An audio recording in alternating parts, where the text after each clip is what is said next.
JP Clement, welcome to the Human Capital Innovations Podcast. Thanks, John. Thanks for having me. Yeah, it's a pleasure to be with you. You're coming to us with a great background in digital marketing.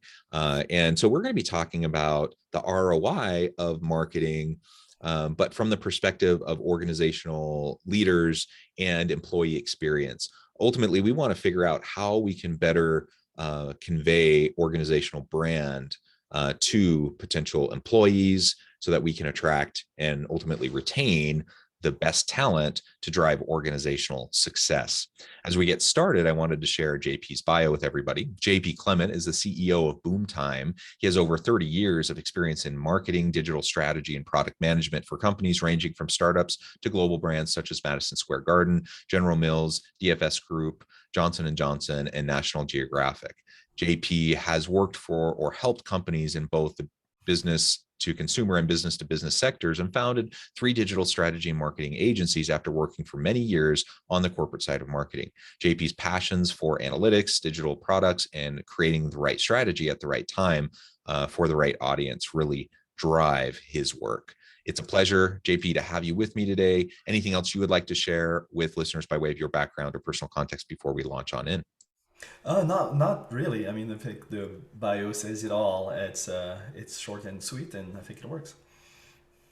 Okay, wonderful. Well, so let's start with just defining some things. I think most listeners of this podcast are people managers, executives, organizational leaders, just trying to figure out how to better run their teams, how to leverage the talents and capabilities of their teams. And I think a big piece of that comes back to the message that we convey as an organization out to the labor market in the hopes in attempts to attract, retain the best people. I think that's important in any labor market conditions, but I think it's particularly important right now during this what's been coined the great resignation. And organizations really are struggling to get good talent. And that's been the case for a long time, particularly in STEM fields and certain technical fields. It's been really hard to get good people. And now it's even harder than ever. And so organizations are really struggling with that. So you have to compete in a variety of ways. Of course, you have to have competitive pay and compensation packages, other perks and benefits that you can provide to your employees. But you also you have to be known. You have to be known to the labor market, and people have to know that you're a place that they might want to go work. And so that comes back to your background in digital marketing. So maybe just start zooming out before Mhm. we focus on organizational brand marketing, zooming out. Let's talk a little bit about digital marketing more generally and how we can ensure ROI in general digital marketing efforts. And then we can talk more specifically about how to do that in terms of organizational branding. Yeah, definitely. Yeah, so digital marketing, is a pretty interesting field. I've been in it since 1998. So I'm dating myself a little bit here, but I kind of seen it all. But what's really fascinating to me in digital marketing, that's why I enjoy working it so much, is that you can prove the ROI of whatever you do pretty easily compared to what used to be called traditional marketing. And it's almost a necessity now because I don't know if you probably have read the same kind of things that I've read, but there are over 40 different subtypes of digital marketing. So think about SEO, SEM, PPC campaigns, influencer marketing, content marketing, social media marketing, and on and on and on like this. So over 40 types of digital marketing that you can do. So it's really it's a pretty complex world where you absolutely have to understand each of these components of digital marketing, understand how they work together, and how you can measure the success of what you're doing with these campaigns. And again, the beauty of digital marketing is that things are pretty easy to track. You can use tracking pixel, tracking URLs. You can do. I mean, you have free Google Analytics, and all kinds of other tools. So it's important, but it's really critical. I think one of my old mentors about 25 years ago, so even before digital marketing, told me look, if you cannot measure it, you cannot manage it. So in terms of creating ROI, you have to know what your goals are. You have to put numbers towards those goals, understand what KPIs are going to tell you whether you're doing well or not, and track and monitor all of these analytics to make sure that at the end of the day you're getting the kind of ROI that you want, or that you need, or that you can afford.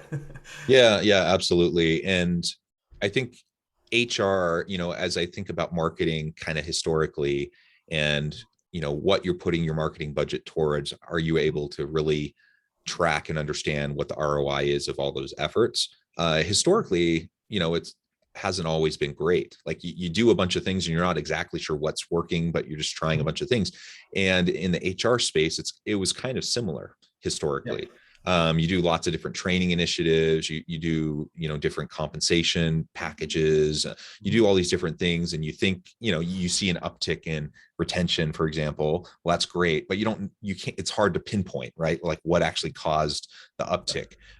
You're right, though. Things are we have much more enhanced opportunity to understand through all of the analytics that are produced in this age of digital transformation, so that there's so much more we can know and pinpoint as to the ROI of specific events, initiatives, trainings, in the case of marketing, specific campaigns, and whatever. Maybe talk a little bit more about that for anyone listening who's maybe not as comfortable on the analytics side.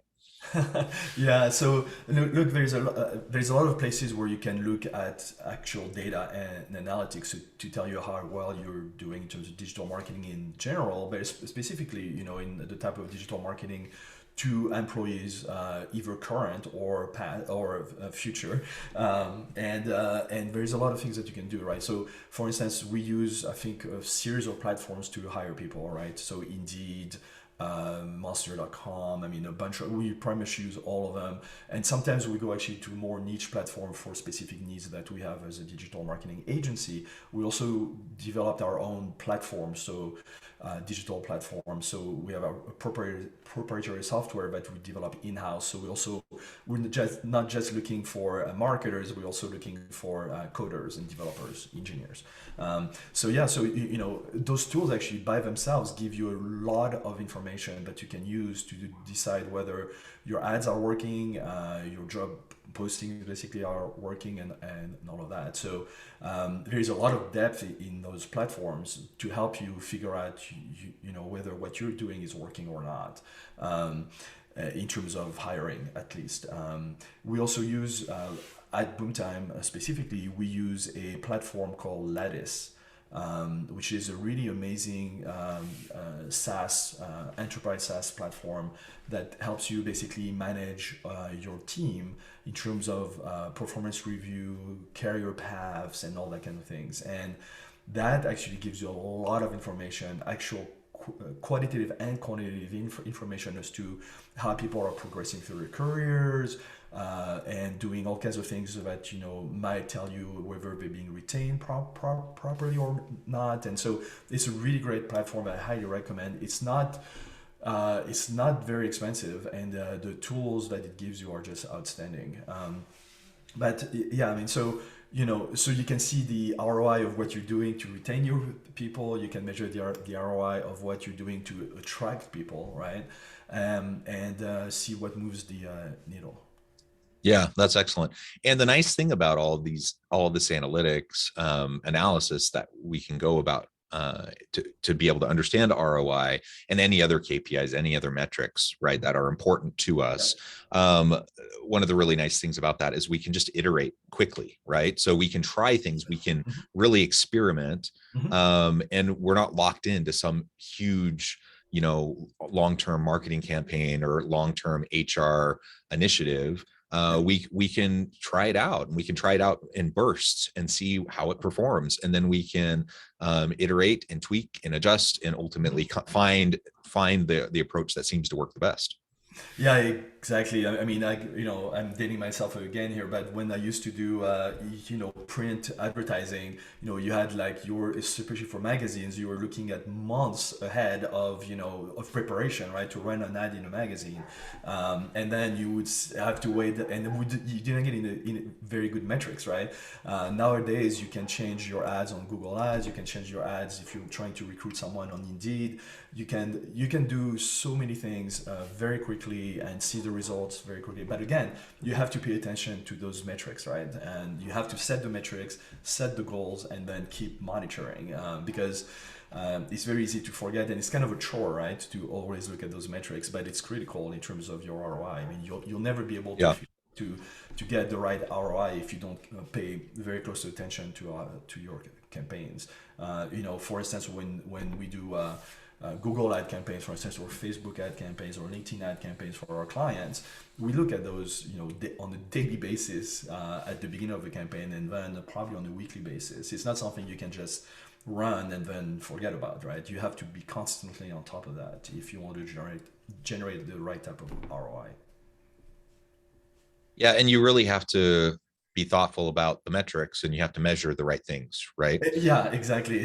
That's also kind of the trick. Is not only you have to measure the right things, but you also have to interpret them the right way. So know how to interpret the data, which a lot of people, not necessarily are necessarily very comfortable with. So for our clients, that's what we do a lot of.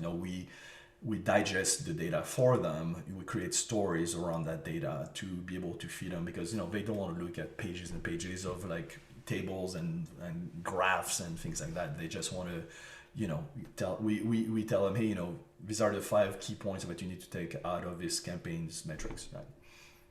Yeah, yeah, that's super helpful. And so when we're talking about employee experience, for example, if we zoom into that now, as an organization, I want to make sure that once I get new employees in the door, that Mm-hmm. I'm able to help them to feel empowered, that they have autonomy, that they have the ability to be creative and innovate, and do their best work, be their authentic self, Mm-hmm. and bring Yeah. that to the table so that they can accomplish great things individually, but also as a team, and to help the organization be successful. So ultimately, it's about creating psychological safety. It's about creating an inclusive workplace environment, engaging culture. All of these different elements that go into this overarching goal of a positive employee experience. And we should try to measure each of those components, Mm-hmm. because it takes a lot of time and energy, and it's going to take a lot of money to be able to move the needle and improve. If, for example, if there's a negative culture that you're trying to improve, that's Mm-hmm. not easily done. It takes a Yeah. lot of effort, and so you need to make sure that you're tracking Mm-hmm. all of the different initiatives and all the different components to an Mm-hmm. overarching Yeah. intervention strategy that you might have, for example, to try to improve employee experience. Let's say, though, for example, that now we feel like we have a really great employee experience. We have a dynamic culture. We have a great environment. People are thriving. They love it at our organization. Mm-hmm. Okay, now how do we spread the word? How do we actually let other people out there in the workforce know about that, so that we can leverage the positive employee experience into a really strong employer brand that will attract really great applicants, so that we can have the best people in our organization? Any Mm-hmm. thoughts on how an organization can start to go about that organizational branding process to help attract better applicants? Yeah, no, that's a very interesting one. So at Boomtime, for instance, I've put in place a bunch of different things that kind of go to what you're talking about here. And I don't think, just like in digital marketing, there is no more silver bullets, right? You have to do a bunch of different things. So I call it a lot of lead bullets, no silver bullets, no silver bullet.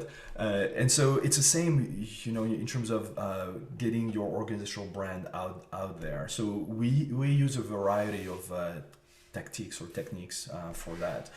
So, for instance, we post a lot on, I've required that everybody on my team is on LinkedIn and has a clean, active LinkedIn profile. So when we post something, and I post a lot on LinkedIn, that our team has to interact with it and interchange with it. And the kind of things that we post, are sometimes about digital marketing, but sometimes just about ourselves, right? And so that gets that message out, and the activity, the engagement that the rest of the team has with the thing is another way to show that everybody's behind those things that we're talking about, and that we show this united front. We also have another technique that we use is that we have a very specific team page on our website. And that team page is tries to get at the heart of who we are as a company and really showcase our core values. And it's so we put in place some core values. We reinforce them through, like, every single day, every single hour. We try to reinforce our core values. Lattice, that I mentioned before, also enables us to give feedback to other people in the company, privately or publicly. And every time we give feedback, we attach a core value to the feedback. So that feedback, demonstrates, or is tied to those core values specifically. So we do that all the time. And excuse me, but so that helps a lot. But so our team page embodies those core values, and I think we have those core values on our team page as well. So if you go there, you can see what kind of company we are, right, and how happy the people are, and how quirky we are, and so on. We're not just great at doing digital marketing; we're also people, right? And we talk about our dogs and our kids and our we have a lot of dogs in the company, but that's another way, a very easy way to see, who we are as a company and get people out there. And our team page is, I think, well, maybe I'm patting myself on the back here, but it's pretty awesome, and it really gives a clear sense of who we are. And then it has our mission statement, our vision, and so on. But it's a great tool to spread that organizational brand out there, and it's. I think it's the third most viewed page on our website. So Yeah. so Yeah, it works. Yeah.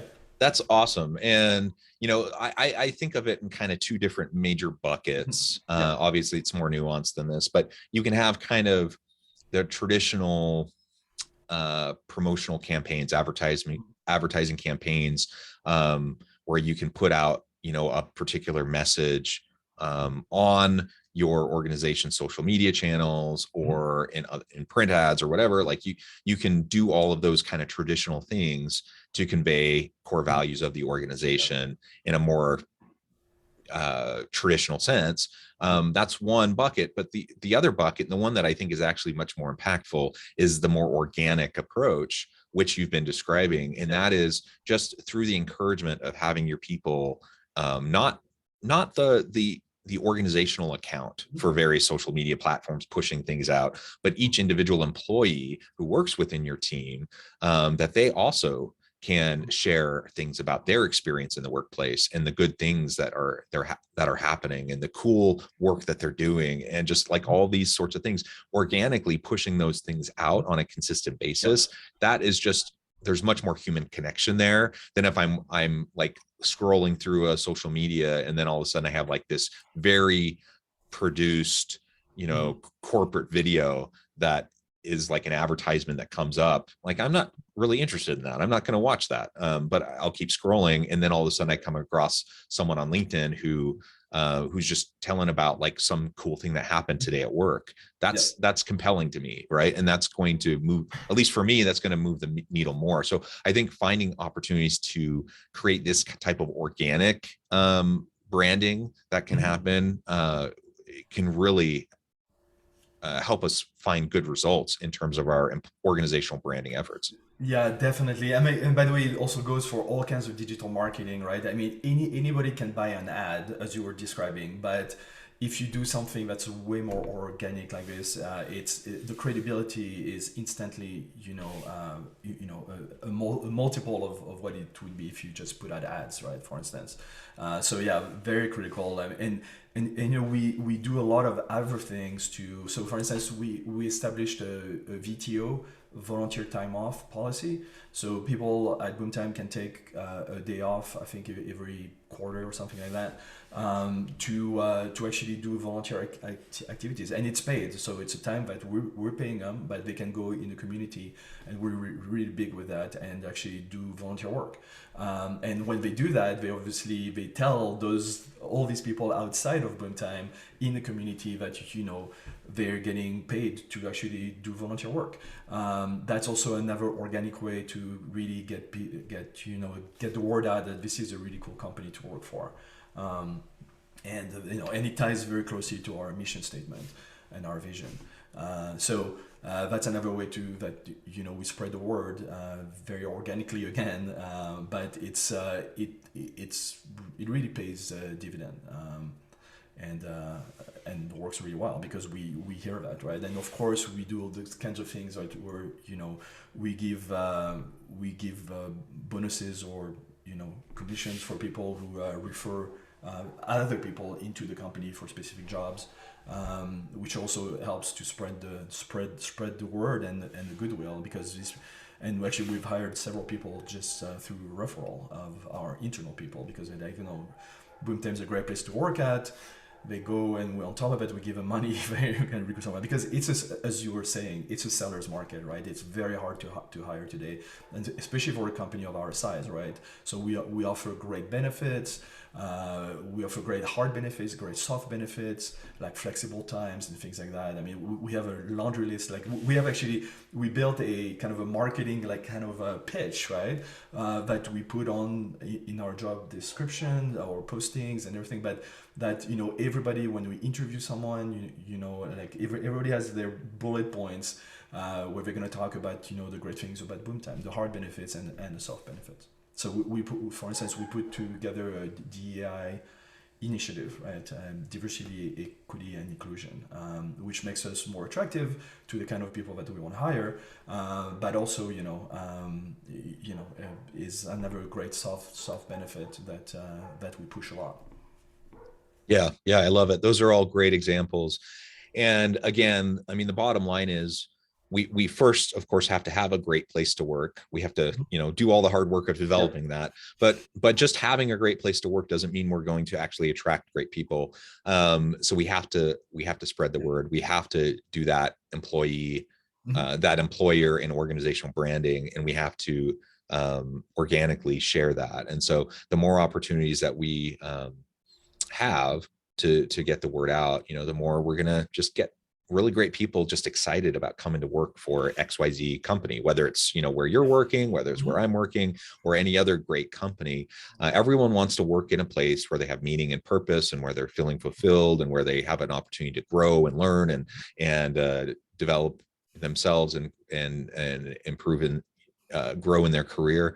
These are the types of things that we need to be able to convey out to the general public and out to the labor market. And if we can do so, then we're going to reap the benefits of having great people. Yeah, definitely. And look, I really truly believe that I do a lot of podcasts, like guest podcasts, like I'm doing now. But we also do our own podcast at Boomtime, and those podcasts are not just me talking about digital marketing. It's also our people coming on, onto the podcast and having a conversation with me about the client success, for instance. And so we can educate our people out there about what we do as a company, but also I think it says a lot about our company to have these conversations in a public space, right? Basically, and it's not just a selling tool or a marketing tool. It's also a way for us to say, hey, this is the kind of company we are. And I'm sure there's people who are watching those podcasts. They're like, oh, this looks like a pretty cool company to come and work at, right?